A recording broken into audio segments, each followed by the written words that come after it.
So I've just floured the proofing baskets, and then I'll take off the bowls. So the dough kind of flattens out as it's resting. I'm going to put a little bit of flour on top, because now we're going to flip these over into the fold again. Just being careful to keep the outer crust intact. So the reason I put flour on top then is that so it doesn't stick to the bench when I turn it over. There we go. See some nice bubbles there? That's what you want to be seeing. Okay, so we're going to do this again. We're going to stretch the top into about halfway. Bring in the corner. Folds in on itself. Bring down the bottom. Flip that over.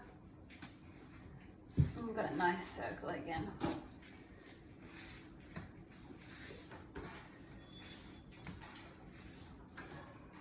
Just pick that up then and kind of slide into the banneton.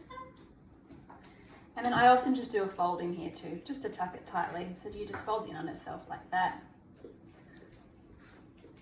So this here is the bottom of the loaf. So when we bake it, we're going to tip it over. Let's put a little bit of flour on top, because this is now going to go in the fridge overnight. And I'm going to put a cover on it. You can put Glad wrap, but we try not to use Glad wrap, so we're going to put a beeswax wrap. And that's ready for the fridge. This olive one that I do now may be a little bit trickier because it's stuffed with olives and they might fall out, which is fine. And I'm just twisting it like that because that releases it from the bench. It is, because it's still quite sticky, so that just helps it release. As you can see, I'm not really worrying too much about these folds. Like, I'm being pretty rough. Chuck some of those olives in, pull out the bottom, flip it over on itself. There we go. Just do a couple of, tuck that dough in. And pop it in the banneton.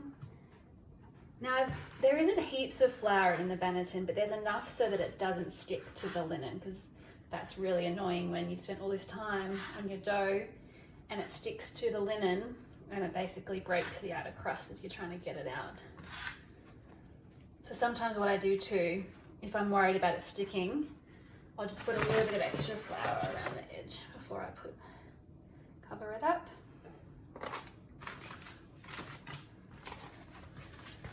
Okay, so these are now, well, they will be in the morning, ready to bake.